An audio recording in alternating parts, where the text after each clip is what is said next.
నమస్కారం ఘంటారావానికి స్వాగతం. ముందుగా ప్రధానాంశాలు.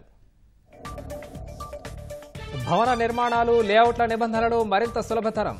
500 చదరపు మీటర్ల కంటే ఎక్కువ విస్తీర్ణం ఉంటే సెల్లార్కు అనుమతి. నిర్మాణ నిబంధనల్ని సరళీకృతం చేశామన్న సీఎం చంద్రబాబు.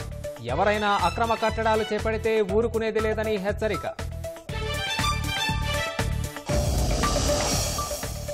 ప్రతి ఒక్క అధికారి ప్రజాప్రతినిధి బాధ్యతగా ఉండాలన్న పవన్ కళ్యాణ్. కనీసం 15 ఏళ్లు కూటమి ప్రభుత్వం అధికారంలో ఉండాలని ఆకాంక్ష. తిరుపతి మృతుల కుటుంబ సభ్యులకు కాంట్రాక్టు ఉద్యోగాలు. రేపు బాధితుల ఇళ్లకు వెళ్లి చెక్కులు అందజేస్తామన్న టీటీడీ చైర్మన్.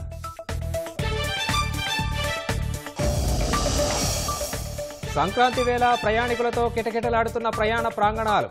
హైదరాబాద్, విశాఖ, బెజవాడ నుంచి సొంతోళ్ల బాట పట్టిన ప్రజలు. రఘురామకు చిత్రహింసల కేసులో డాక్టర్ ప్రభావతికి ఎదురు దెబ్బ. ముందస్తు బెయిల్ పిటిషన్ కొట్టేసిన high court.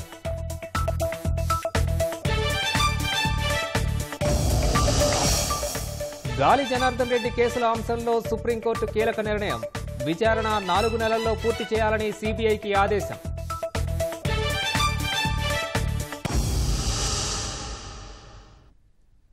Is of doing business లో భాగంగా రియల్ ఎస్టేట్ రంగానికి ఊతమిచ్చేలా ప్రభుత్వం కీలక నిర్ణయం తీసుకుంది. రాష్ట్ర వ్యాప్తంగా భవన నిర్మాణాలు, లేఅవుట్ల నిబంధనల్ని సులభతరం చేస్తూ 2 వేర్వేరు ఉత్తర్వులు జారీ చేసింది. లేఅవుట్లలోని రోడ్లను 12 మీటర్ల నుంచి 9 మీటర్లకే కుదిస్తూ సవరణ చేసింది. 500 చదరపు మీటర్ల పైబడిన స్థలాల్లో చేపట్టే నిర్మాణాలకు సెల్లార్కు అనుమతిస్తూ నిర్ణయం తీసుకుంది. రాష్ట్ర జాతీయ రహదారిని ఆనుకుని ఉన్న స్థలాల డెవలప్మెంట్ కోసం 12 మీటర్ల సర్వీస్ రోడ్డు ఉండాలన్న నిబంధన తొలగించింది. రాష్ట్రంలోని రియల్ ఎస్టేట్ రంగానికి ఊతమిచ్చేలా ప్రభుత్వం కీలక నిర్ణయం తీసుకుంది. రాష్ట్ర వ్యాప్తంగా భవన నిర్మాణాలు, లేఅవుట్ల నిబంధనల్ని సులభతరం చేస్తూ ప్రభుత్వం ఉత్తర్వులు ఇచ్చింది.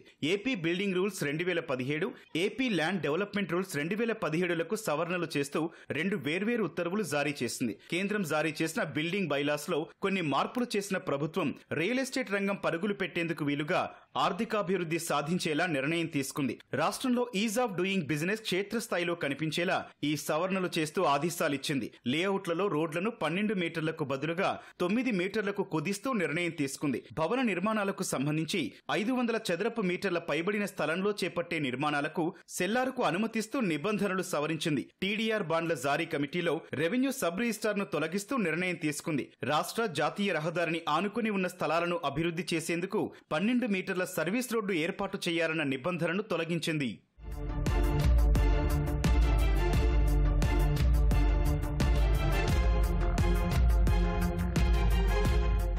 బహుళ అంతస్తుల భవనాల సెట్ బ్యాక్ నిబంధనల్లోనూ మార్పులు చేస్తూ ప్రభుత్వం ఆదేశాలిచ్చింది. గేటెడ్ కమ్యూనిటీలకు గ్రూప్ డెవలప్మెంట్ నిబంధనల్ని వర్తింపచేయాలని ప్రభుత్వం నిర్ణయించింది. రైల్వే ట్రాక్ ఆనుకుని ఉన్న చోట చేసే నిర్మాణాలకు కూడా ఎన్ఓసీ అవసరం లేకుండా నిబంధనలో మార్పు చేసింది. 30 మీటర్ల ఎత్తు దాటిన భవనాలకు ఎన్విరాన్మెంటల్ డెక్లను కూడా అనుమతిస్తూ నిబంధనల్ని సవరించింది. 5 అంతస్తులలోపు నిర్మాణాలకు ఎలాంటి ముందస్తు అనుమతి లేకుండా మార్పులు చేసింది. రాష్ట్రంలో రియల్ ఎస్టేట్ రంగం పెరుగుదల కోసమే ఈ సంస్కరణలు చేపట్టినట్టు పురపాలక శాఖ మంత్రి నారాయణ వెల్లడించారు. ఏ రాష్ట్రం డెవలప్ కావాలన్నా, అక్కడ ఇండస్ట్రీస్ రావాలన్నా, ఇది చేయాలన్నా కానీ ఖచ్చితంగా రియల్ ఎస్టేట్ రంగం స్ట్రాంగ్ ఉండాలి. గతంలో తీసుకుంటే వాళ్ళు ఇష్టం వచ్చినట్టు చేసేవాళ్ళు. ఎవరు అసలు ఒక టౌన్ ప్లానింగ్ అని కానీ డైరెక్టర్ కానీ అసలు ఏమీ లేదు, ఎవరి పార్టీకి వాళ్ళు. ఈరోజు ఈ రాష్ట్రంలో ఎల్ఆర్ఎస్, బీఆర్ఎస్ కానీ అలౌ చేస్తే దాదాపు 5,000 కోట్లు ఈరోజు మున్సిపల్ శాఖ వస్తుంది. అంటే అన్ని అసలు వ్యవస్థలే లేకుండా చేశారు.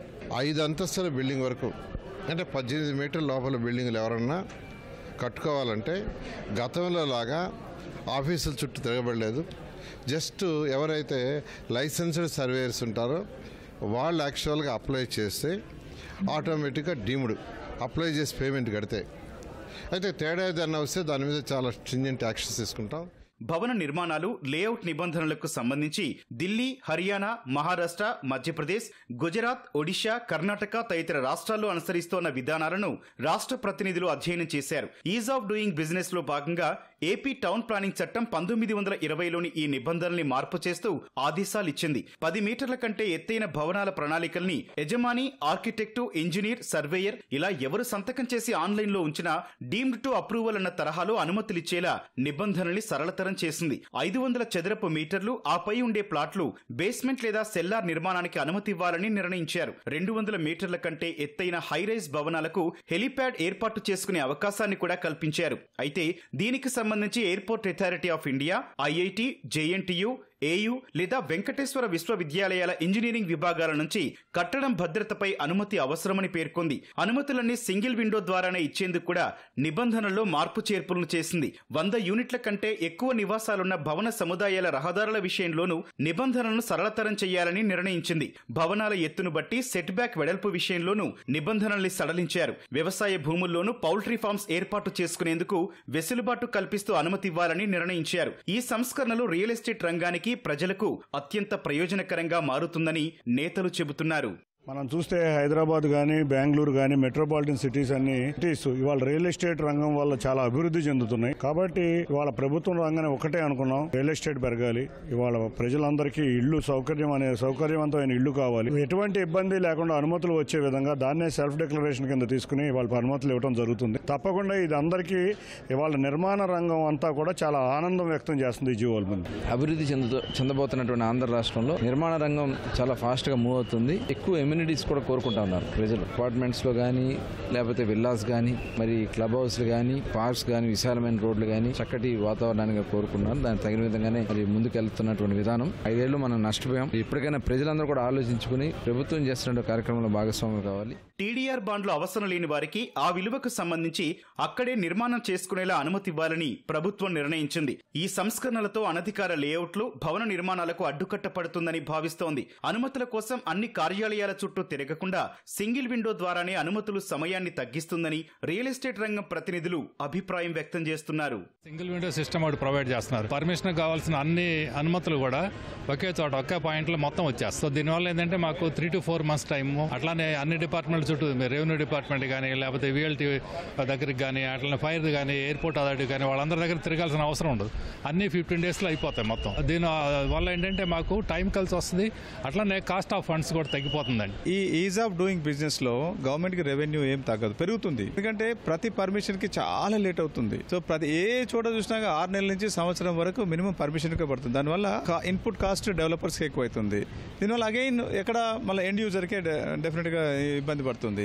సో ఈ గవర్నమెంట్ వచ్చిన తర్వాత డెఫినెట్ గా రియల్ ఎస్టేట్ చాలా పుంజుకోబోతుంది. లేఅవుట్స్ ఉన్నాయి, 40 feet రోడ్స్ జియోలో ఉంది. తర్వాత 10% ఓపెన్ స్పేస్, 2% ఎమ్యూనిటీస్, 1% ఇది, 13% అది పోతే మొత్తం మాకు ఈల్డ్ వచ్చేసరికి 50 కూడా వచ్చేది కాదు. చాలా మంది ఏం చేశారు, అనాథరైజ్డ్ గా వేసేవాళ్ళు. ఆథరైజ్డ్ లేఅవుట్ అనేసరికి మీకు దాంట్లో ఉండే అడ్వాంటేజెస్ ఏంటంటే 10 లక్షలు పెట్టి మీరు ఫ్లాట్ కొంటే 6 లక్షలు 7 లక్షలు బ్యాంక్ లోన్ ఇస్తారు 9% ఇంట్రెస్ట్ కి. కాబట్టి మీరు కొనుక్కుంటారు. అనాథరైజ్డ్ లేఅవుట్స్ వాటికి లోన్ ఇవ్వరు. లేఅవుట్లు వేసేవాళ్ళు కొంతమంది అంటున్నారు ఆథరైజ్డ్ లేఅవుట్లు వేసుకుందాం, ఇప్పుడు ఆల్రెడీ అనుకుంటున్నాం. ఇప్పుడు వైసీపీ హయాంలో రాష్ట్రానికి జరిగిన నష్టాన్ని పూడ్చేందుకు బిల్డ్ ఏపీ నినాదంతో ముందుకెళ్తున్నామని ముఖ్యమంత్రి చంద్రబాబు వెల్లడించారు. నిర్మాణ రంగాన్ని గాడిలో పెట్టేందుకు నిబంధనలన్నింటినీ సరళీకృతం చేశామని తెలిపారు. టీడీఆర్ బాండ్ల అంశంలో మోసం జరిగిందన్న సీఎం దానికి కారకులైన వారిని వదిలేది లేదని తేల్చి చెప్పారు.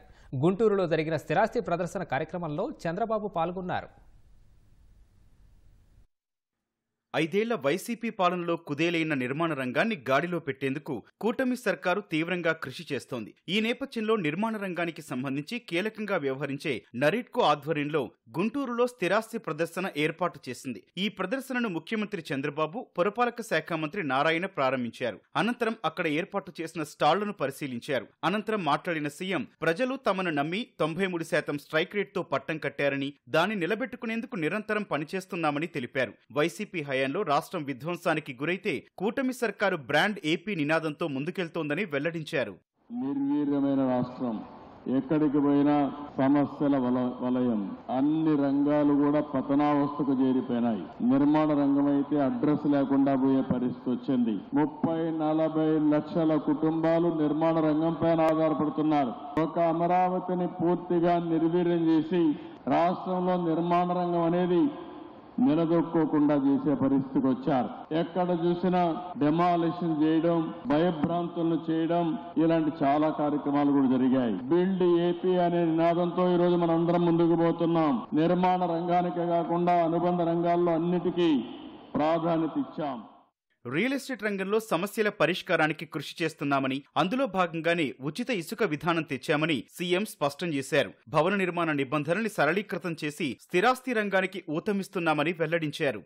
టీడీఆర్ బాండ్లు డబ్బులు తీసుకున్నది ఒకరు, నష్టపోయింది ఇంకొకరు. ఈరోజు ఎక్కడికక్కడ దీన్ని కూడా ఒక పెద్ద ఫ్రాడ్ చేసే పరిస్థితికి వచ్చారు. దోషుల్ని వదిలిపెట్టకూడదు, అమాయకుల్ని పనిష్ చేయకుండా ఈ విధంగా చేయగలుగుతారో అది చేయడానికి కూడా ఈ ప్రభుత్వం సిద్ధంగా ఉందని చెప్పి కూడా నేను మీకు తెలియజేస్తున్నా. 5 సంవత్సరాలు మీరు బాధపడ్డారు. మా మినిస్టర్ నారాయణ గారు మీతో అనేక మీటింగ్లు పెట్టారు. నేను ఒకే మాట చెప్పాను నారాయణ గారికి, రాష్ట్రంలో నిర్మాణ రంగం రూపొందుకోవాలి. అవసరమై దేశం అంతా స్టడీ చేయండి, బెస్ట్ పాలసీ తీసుకొచ్చి నిర్మాణ రంగంలో ఉండే ప్రతి ఒక్కరూ శభాష్ అనాలి. భారతదేశంలో ఎవరైనా అడాప్ట్ చేసుకోవాలంటే మన పాలసీ అడాప్ట్ చేసుకోవాలని చెప్పాను. అన్ని నిర్ణయాలు తీసుకుని ఎన్ని వీలైతే అన్ని నిర్ణయాల్ని ఆయన సింప్లిఫై చేశాడు. కన్స్ట్రక్షన్ కు సంబంధించిన రిలేటెడ్ డిపార్ట్మెంట్స్ అన్ని కూడా సింప్లిఫై చేసేదిగా ముందుకు పోతున్నాం.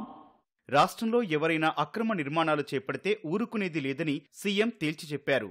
ఎవరైనా సరే భవిష్యత్తులో అనాథరైజ్డ్ కన్స్ట్రక్షన్ దగ్గరికి రావద్దండి. మీరు కూడా పూర్తిగా సహకరించండి. ప్రభుత్వం ట్రాన్స్పరెంట్ గా ఉంటాం, గుడ్ గవర్నెన్స్ ఇస్తాం. అనాథరైజ్డ్ కన్స్ట్రక్షన్స్ మీరు కంట్రోల్ చేయడం, ఎవరైనా చేస్తే రియల్ టైంలో మాకు కూడా చెప్పగలిగితే ఆటోమేటిక్ కంట్రోల్ చేస్తాం. మా ప్రభుత్వ యంత్రాంగాన్ని కూడా చాలా క్లియర్ గా ఆథరైజ్ చేస్తున్నాం, గట్టిగా చెప్తున్నాం. ఒకవేళ ఎవరైనా ఫెయిల్ అయితే మా వాళ్లపైన కూడా చర్యలు ఉంటాయి. నిర్మాణ సంస్థలతో పాటు ప్లాట్ల విక్రయదారులు, బ్యాంకులు, నిర్మాణ సామాగ్రి సంస్థలు ఈ ప్రదర్శనలో స్టాళ్లు ఏర్పాటు చేశాయి. 3 రోజుల పాటు ఈ ప్రదర్శన సాగనుంది. తిరుపతి తొక్కిసలాట ఘటనపై ఉప ముఖ్యమంత్రి పవన్ కళ్యాణ్ మరోసారి స్పందించారు. టీటీడీ చైర్మన్, పాలక మండలి సభ్యులు ప్రెస్ మీట్ పెట్టి జరిగిన దుర్ఘటనపై భక్తులకు క్షమాపణలు చెప్పాలన్నారు. సొంత నియోజకవర్గమైన పిఠాపురంలో నిర్వహించిన పల్లె పండుగ పంచాయతీ వారోత్సవాలకు పవన్ హాజరయ్యారు. ఎందుకంటే నేను నిన్న ఎందుకు క్షమాపణ చెప్పాలి? నేను బాధ్యత అడిగాను, మీ ఓట్లు అడిగాను. తిరుమలకు డైరెక్ట్ నాకు సంబంధం లేకపోవచ్చు, కానీ నేను దాంట్లో భాగస్వామ్యం. ప్రభుత్వంలో మీరు నారా చంద్రబాబు గారు గెలవకపోయినా, నేను గెలవకపోయినా, 164 మంది ఎమ్మెల్యేలు గెలవకపోయినా టీటీడీ బోర్డు ఎక్కడి నుంచి వస్తుంది? చైర్మన్ ఎలా నియమితం అవుతాడు? ఆయన ఈఓ ఎలా నియమితం అవుతారు? ఈఓ ఎలా నియమితులు అవుతారు? మేము గెలిస్తేనే మీరు, అది ఎక్కడి నుంచి వచ్చింది మా గెలుపు? మీరిస్తే. అందుకు మీకు నేను క్షమాపణలు చెప్పాను. నేను ఈ రోజున అడుగుతుంది, టీటీడీ బోర్డు పాలక మండలి చైర్మన్ గారు కానీ, సభ్యులు కానీ, ఈఓ కానీ, ఏఈఓ కానీ, మీరు ప్రెస్ మీట్ పెట్టి క్షమాపణలు చెప్పండి. నేను క్షమాపణలు చెప్పినప్పుడు మీకు క్షమాపణలు చెప్పడానికి నామోషి ఏంటి? బాధ్యత తీసుకోవాలి. ఇది చాలా బాధ కలిగించేది. మా సంబంధం లేదంటే ఎట్లా? నా తప్పు కాదంటే రాజు 7 చేపలు కదలా, మరి ఎవరు చేస్తారు ఇది? నాకేం సరదా నాకు క్షమాపణలు చెప్పడం? నేను దోషిగా నిలబడాలా ఇలాంటి సంఘటనలో? తిరుపతి తొక్కిసలాట ఘటనలో కారకులెవరినీ వదిలేది లేదని టీటీడీ చైర్మన్ బీఆర్ నాయుడు వెల్లడించారు.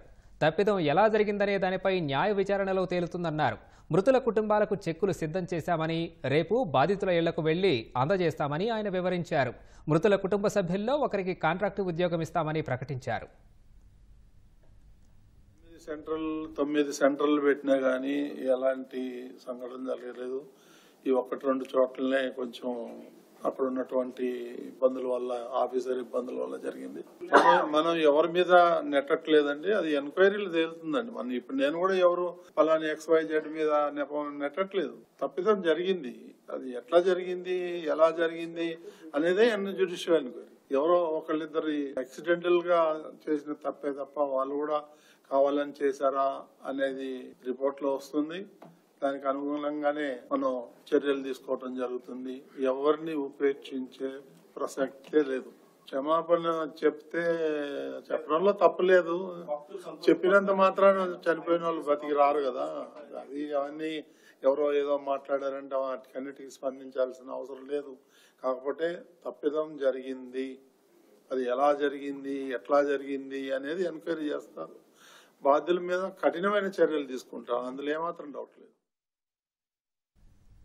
తిరుపతి ఘటనలో క్షతగాత్రుల పరామర్శకు వెళ్లిన జగన్ అక్కడ అహంకార దర్పాన్ని ప్రదర్శించారని మంత్రి ఆనం రామనారాయణ రెడ్డి మండిపడ్డారు. తన పార్టీ నాయకులు కార్యకర్తలతో ఐసీయూలోకి వెళ్లి బీభత్సం సృష్టించారని మండిపడ్డారు. వైసీపీ నాయకులు క్షతగాత్రుల వద్దకు వెళ్లి ప్రభుత్వం చంద్రబాబుపై ఆరోపణలు చేయమని కవర్లిచ్చారని ఆరోపించారు. క్షతగాత్రులు బాధలో ఉంటే ఈ విధంగా చేయడం సిగ్గుచేటన్నారు. నిన్న దురదృష్టకరమైన సంఘటన ఏంటంటే, ఎవరైనా సరే విచారించవచ్చు, తప్పు లేదు. ప్రతిపక్ష స్థాయిని కూడా కోల్పోయినటువంటి జగన్మోహన్ రెడ్డి ఆయన పర్యటనకు రావడం జరిగింది. ఆయన పర్యటించడానికి ఎవరు అడ్డు చెప్పింది లేదు. ఎవరో విచారణ చేస్తూ ఎవరో పరామర్శిస్తుంటే నేనెందుకు ఆగాలనేటువంటి అహంకార దర్పాన్ని ఆ యొక్క ఆసుపత్రి భవనంలో ఉన్నటువంటి క్షతగాత్రుల మధ్య ప్రదర్శించడానికి ఆసుపత్రిలోకి తనతోటి ఉన్న వాళ్ళందరినీ వందల సంఖ్యలో తీసుకుని ఆసుపత్రిలోకి ప్రవేశించడం. మీరు చేసింది ఏంటి అక్కడ? మీ అనుచరులు పేషెంట్లకు పెట్టిన సెలైన్ బాటిల్స్ కూడా తీసివేసే పరిస్థితి. తిరుమల తిరుపతి దేవస్థానాన్ని భ్రష్టు పట్టించింది జగన్మోహన్ రెడ్డి తోటి ఇంకా ముగ్గురు కలిపి నలుగురు. జగన్మోహన్ రెడ్డి కొద్ది నిమిషాల్లో ముందుకు లోపలికి వస్తున్నాడు అన్నప్పుడు ఒక వ్యక్తి పోయి 18 మందికి 18 కవర్లు ఇచ్చాడు. మీకు సిగ్గనిపించడం లే? ఒక సంఘటన జరిగితే పేషెంట్లు ఒక పక్క బాధల్లో ఉంటే పరామర్శకు పోయి మా నాయకుడు వస్తున్నాడు, ప్రభుత్వం పైన ముఖ్యమంత్రి పైన మీరు అసత్యాలు ఆరోపణలు చేయండి అని చెప్పి కవర్లు ఇచ్చొస్తారా? నీచ స్థితికి దిగజారావని చెప్పడానికి ఇదొక నిదర్శనం. ఏమి జీవితాలయ్యా మీ. రాజధాని అమరావతిలో మరో 2,816 కోట్ల రూపాయలతో అభివృద్ధి పనులు చేపట్టేందుకు సిఆర్డీఏ టెండర్లు పిలిచింది. ప్రపంచ బ్యాంకు ఏడీబీ రుణంతో రాజధానిలో చేపట్టబోయే అభివృద్ధి పనులకు టెండర్లను ఆహ్వానించింది. గతంలో తెలుగుదేశం ప్రభుత్వ హయాంలో ప్రారంభించి వైసీపీ హయాంలో నిర్లక్ష్యంతో నిలిచిన పనులకు పూర్తి చేసేందుకు బిడ్లు ఆహ్వానించింది. బిడ్లు దాఖలు చేయడానికి ఈ నెల 31న సాయంత్రం 4 గంటల వరకు గడువు ఉందని, అదే రోజు సాయంత్రం 5 గంటలకు సాంకేతిక బిడ్లను తెరవనున్నట్లు సిఆర్డీఏ వెల్లడించింది. పాలవాగు, గ్రావిటీ కాల్వ పనులతో పాటు రాజధాని నగరంలోని రోడ్లకు సంబంధించిన పనులకు టెండర్లు పిలిచింది. అనంతవరం నుంచి ఉండవల్లి వరకు కొండవీటి వాగును, దొండపాడు నుంచి కృష్ణాయపాలెం వరకు పాలవాగు విస్తరణ పనులతో పాటు శాఖమూరు 462.26 కోట్ల రూపాయలతో 0.03 టీఎంసీ సామర్థ్యంతో రిజర్వాయర్ నిర్మాణం చేపట్టనున్నారు. 303.73 కోట్ల రూపాయలతో 7.83 కిలోమీటర్ల పొడవు కాల్వ నిర్మాణం, 0.1 టీఎంసీ సామర్థ్యంతో కృష్ణాయపాలెం రిజర్వాయర్ పనులు చేపట్టనున్నారు. తాగునీటి సరఫరా పైప్లైన్లు, డ్రైనేజీలు, పచ్చదనం అభివృద్ధి, పాదచారులు, సైకిల్ ట్రాక్లు, విద్యుత్ కమ్యూనికేషన్ తీగలను అమర్చేందుకు డక్ట్ నిర్మాణం కోసం సిఆర్డీఏ టెండర్లు పిలిచింది.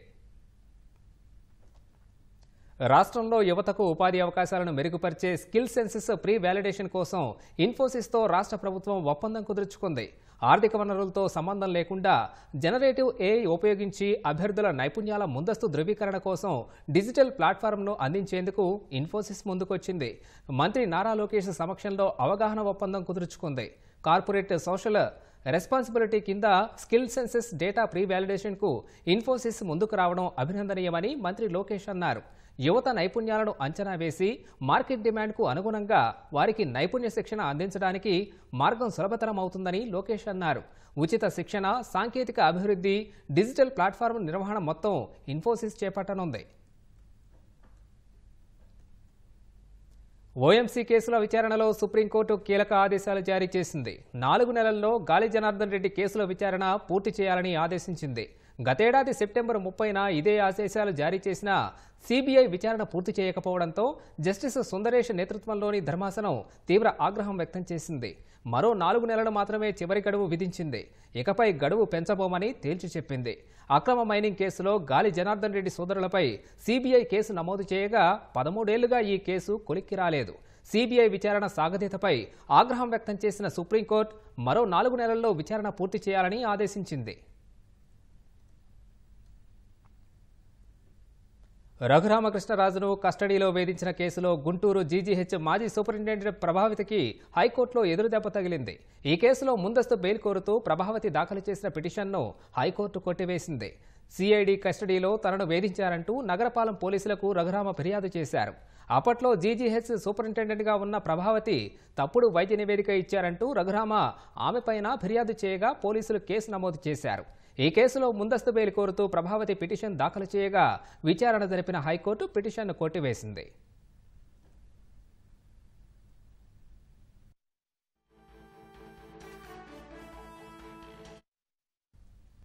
సంక్రాంతికి సొంతూళ్లకు వెళ్తున్న ప్రయాణికులతో రైల్వే స్టేషన్లు, బస్టాండ్లు కిటకిటలాడుతున్నాయి. విద్యా సంస్థలకు సెలవులు ప్రకటించడంతో కుటుంబ సభ్యులతో కలిసి సొంతూళ్లకు పయనమయ్యారు.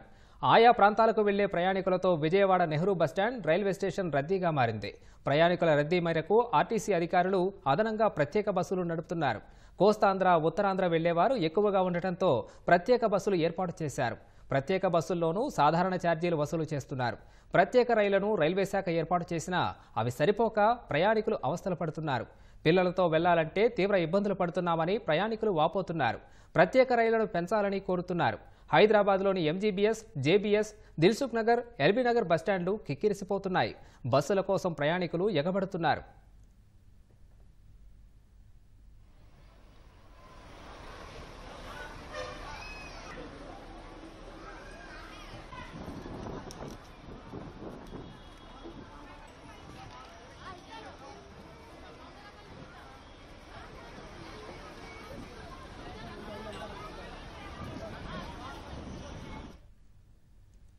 రాష్ట్ర వ్యాప్తంగా ముక్కోటి ఏకాదశి వేడుకలు ఘనంగా జరుపుకుంటున్నారు. శ్రీకాకుళం జిల్లా అరసవల్లి సూర్యనారాయణ స్వామి ఆలయం భక్తులతో కిటకిటలాడింది. ఉషా పద్మిని ఛాయా సమేత సూర్యనారాయణ స్వామి వారిని ఆలయ మాడవీధుల్లో ఊరేగించి తిరువీధి ఉత్సవం నిర్వహించారు. అనంతరం ఉత్తర దిశలో ఉన్న వైకుంఠ ద్వారం ద్వారా భక్తులకు స్వామివారి దర్శనం కల్పించారు. కోనసీమ జిల్లా ముమ్మిడివరంలో వైష్ణవాలయాలన్నీ కిటకిటలాడుతున్నాయి. పల్లిపాలెం శ్రీ వెంకటేశ్వర స్వామి ఆలయం, శ్రీదేవి భూదేవి సమేత కేశవస్వామి ఆలయాలకు భక్తులు పోటెత్తారు.